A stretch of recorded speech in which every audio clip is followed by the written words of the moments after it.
Assalamualaikum kepada Zainur Hisham bin Muhammad Nur. Hari ini kami akan membentangkan tentang kesehatan dan perpaduan. Dalam kesehatan dan perpaduan mempunyai beberapa faktor-faktor, yaitu pertama, kebersihan dapat memupuk perpaduan antara masyarakat dan kaum. Kedua, masalah kesehatan yang dihadapi dapat diselesaikan dengan semangat perpaduan kaum. Ketiga, perpaduan kaum mempengaruhi perkembangan ekonomi. Keempat, faktor kesehatan mempengaruhi semangat perpaduan kaum. Dan yang terakhir, kepentingan kesehatan dalam kehidupan bermasyarakatan. Dalam masyarakat yang tinggal di kawasan perumahan yang hidup berjiran, kebersihan sering menjadi topik utama dalam perbualan setiap masyarakat maupun kaum. Jikalau ada kawasan perumahan yang tidak bersih ataupun berlaku pencemaran, ia boleh menimbulkan pelbagai penyakit yang berbahaya seperti demam, denggi, maupun kencing tikus. Oleh itu, ia boleh menyebabkan pergaduhan atau permusuhan antara kaum karena masyarakat saling menudung jari. Sebagai contoh, di era norma baru yang sedang kita hadapi sekarang ini disebabkan penularan COVID-19, perpaduan dapat dicipta melalui kerjasama barisan hadapan dan juga masyarakat tidak kira kaum bersama-sama menjalankan perintah kawalan pergerakan PKP bagi mencegah virus ini menular dengan pesat. Oleh itu, perbalahan seperti ini haruslah dielakkan demi mencapai kehidupan yang harmoni dan aman. Dalam sektor ekonomi, ahli perniagaan tidak kira bangsa sama ada Melayu, Cina, India, dan pelbagai kaum juga memberikan sumbangan besar dalam kesehatan. Mereka berganding bahu bersama masyarakat dalam menjayakan sebuah program sumbangan perubatan, keperluan asas harian, dan sedikit bantuan keuangan kepada masyarakat yang memerlukan. Aspek perpaduan dan kesehatan kekal sebagai teras utama dalam membangunkan sebuah negara yang maju. Penambahbaikan dalam membangunkan sebuah negara yang maju serta penambahbaikan dalam penjagaan kesehatan yang ditumpukan kepada keperluan penduduk yang kurang mendapat perkhidmatan, menambah baik sistem penyampaian kesehatan, dan lain-lain lagi. Isi 3. Kajian menunjukkan bahwa majoriti remaja B40 yang tinggal di kawasan perumahan rakyat mengakui bahwa mereka berasa gembira berkawan dengan rakan berlainan bangsa, di mana mereka juga mengakui bahwa mereka bersama-sama jiran mereka saling menghormati. Malah mereka juga boleh bertolak ansur dengan rakan-rakan berlainan bangsa serta mampu menjalankan berbagai aktiviti bersama-sama. Hasil ini dilihat selari dengan kajian yang dijalankan oleh Ruth et al. 2016 yang mendapati bahwa majoriti responden yang terlibat dalam kajian mereka menunjukkan rasa selesa menjalankan tugasan merentas kaum, suka bergaul dengan rakan yang berlainan kaum, dan berasa selesa di bawah kepimpinan yang berlainan kaum.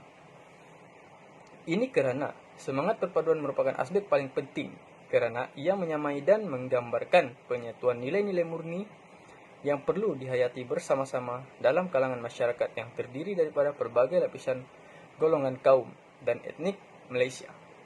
Hasil kajian ini juga dilihat menambah kepada pembeli ubah baharu yang berhubungan dengan faktor-faktor yang mempengaruhi bidang ilmu berkaitan dengan perpaduan dalam kalangan masyarakat.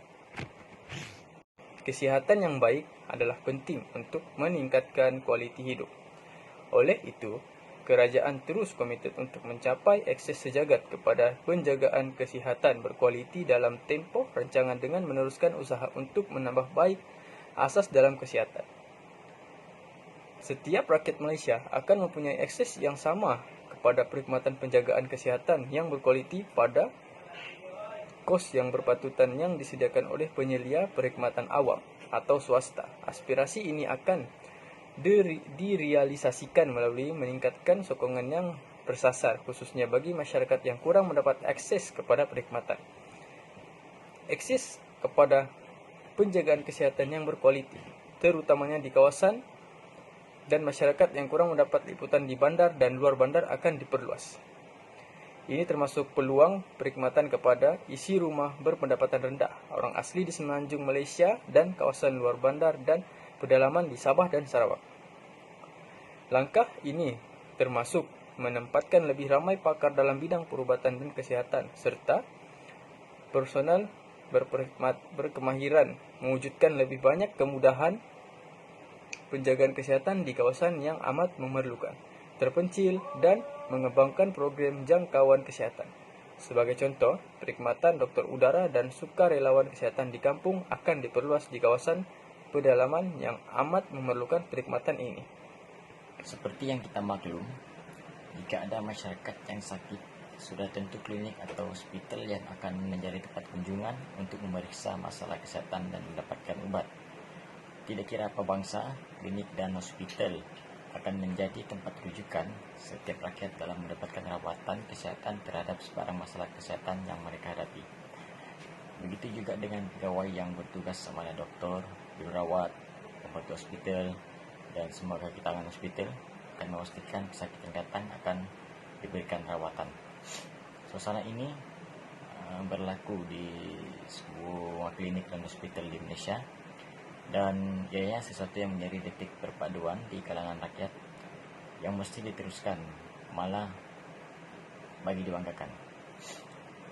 Sebagai dokter ataupun jururawat, mereka tetap akan merawat pesakit yang datang walaupun berlainan bangsa, agama, karena itulah tugas mulia yang harus semua rakyat berbangga, khususnya ketika sesuatu wabak penyakit berjangkit melanda negara kita.